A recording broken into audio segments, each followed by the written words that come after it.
जय श्री राम, हर हर महादेव। आइए जानते हैं रानी लक्ष्मीबाई का जीवन परिचय के बारे में। सबसे पहले हम जानते हैं उनके जन्म के बारे में। रानी लक्ष्मीबाई का जन्म 19 नवंबर 1835 को काशी के पुण्य व पवित्र क्षेत्र अस्सी घाट वाराणसी में हुआ था। इनके पिता का नाम मोरोपंत तांबे और माता का नाम भागीरथी बाई था। रानी लक्ष्मीबाई के बचपन का नाम मणिकर्णिका था, जिन्हें सभी लोग प्यार दुलार से मनु कहकर पुकारते थे। मनु जब छोटी थी तभी उनकी माँ का देहांत हो गया था। तब से मनु की सारी जिम्मेदारी पिता मोरोपंत तांबे ही संभालने लगे। मनु के पिता एक साधारण ब्राह्मण परिवार से थे तथा बिठूर के पेशवा बाजीराव द्वितीय के राज दरबार में कार्यरत थे। मनु के मां के देहांत के बाद मनु के पिता मनु को लेकर बिठूर आ गए थे। पेशवा बाजीराव मनु को प्यार से छबीली बुलाते थे।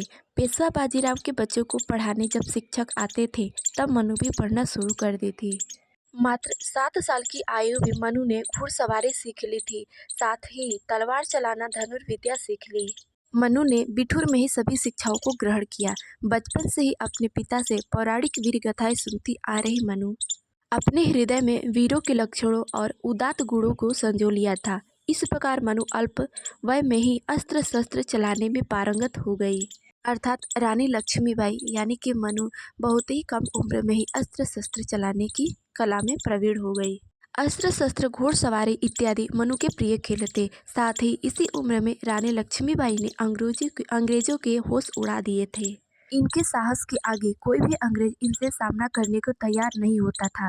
रानी लक्ष्मीबाई का जीवन देशभक्ति, साहस और बलिदान का प्रतीक है, जिन्होंने अपने अंतिम सांस तक अपने धर्म की, अपने राष्ट्र की, अपने प्रजा की रक्षा की। आज के समय में हम और आपको रानी लक्ष्मीबाई से उनकी वीरता से सीख अवश्य लेनी चाहिए तथा उसे अपने जीवन में अपनाकर अपने धर्म की, राष्ट्र की, अपने स्वाभिमान की रक्षा करनी चाहिए।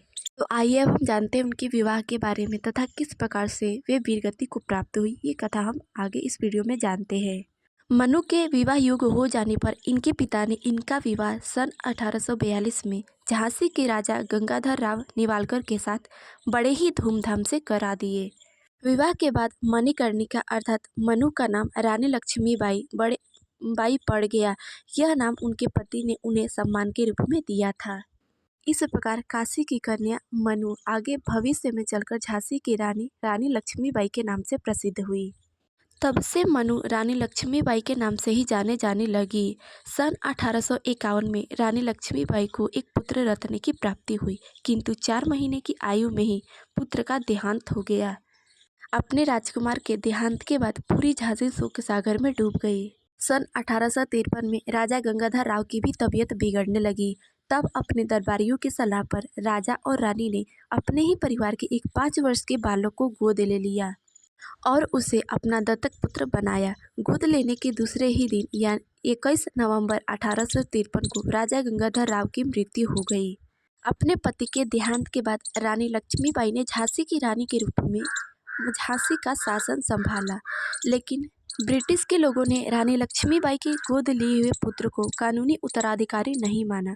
उस समय गवर्नर जनरल लॉर्ड डलहौजी की नज़र झांसी पर ही थी, पर रानी लक्ष्मीबाई किसी भी परिस्थिति में अपना राज अंग्रेजों को नहीं सौंपना चाहती थी।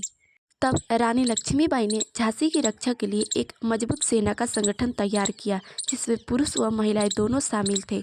कुल लगभग 14,000 लोगों की सेना थी। 23 मार्च 1858 को शुरू हुई लड़ाई में अंग्रेजों ने झांसी के ऊपर कब्जा कर लिया तथा रानी लक्ष्मीबाई अपने बेटे को लेकर कालपी चली गई। वहां पहुंचकर उन्होंने तात्या टोपे सहित अन्य लोगों के साथ मिलकर अंग्रेजों के खिलाफ सेना तैयार की। 18 जून 1858 को कोटा की सराय में युद्ध के समय चोट लगने से काफी खून बह रहा था। तब वह घोड़े पर सवार होकर जाने लगी। बीच में ही एक नाला पड़ गया, लेकिन घोड़ा उस नाले के पार जा ही नहीं रहा था।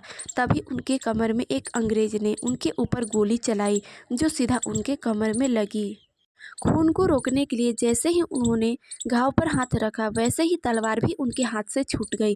तभी पीछे से एक अंग्रेज ने उनके सिर पर वार किया। उनका सिर फट गया तथा खून अधिक मात्रा में गिरने लगा। तभी उनके साथी वहां आए और उन्हें एक मंदिर में लेकर गए। एक सुरक्षित स्थान पर उनको लेकर गए। वहाँ रानी लक्ष्मीबाई ने पंडित से कहा, यह बेटा मैं आपको सौंप रही हूँ तथा मेरा शरीर भी इन अंग्रेजों के हाथ न लग पाए। इतना कहते ही उनके प्राण निकल गए। तब उस पुजारी ने घास फूस की कुटिया में ही रानी लक्ष्मीबाई का अंतिम संस्कार कर दिया। मैं अपनी झांसी नहीं दूंगी, यह वाक्य आज भी हमारे दिलों में गूंजता है। उनकी वीरता की गाथाएं आज भी हमारे दिलों में जिंदा है। रानी लक्ष्मीबाई ने सन 1857 के स्वतंत्रता संग्राम में महत्वपूर्ण भूमिका निभाई तथा अपने आखिरी सांस तक अंग्रेजों से संघर्ष किया, लेकिन उन्होंने अपनी झांसी को जीते जी उन अंग्रेजों के अधिकार में कभी नहीं दिया। रानी लक्ष्मीबाई वीरता और समर्पण का प्रतीक है। वे एक बहुत ही दयालु रानी थी तथा वो एक वीरांगना है। उनका शरीर भले ही नहीं है, लेकिन उनकी वीर गाथाएं आज भी हमें साहस प्रदान करती है। तो यह थी रानी लक्ष्मीबाई के जीवन परिचय व उनका इतिहास। इस वीडियो में बस इतना ही। मिलते हैं अगले वीडियो में, तब तक ले जाए श्री राम, हर हर महादेव।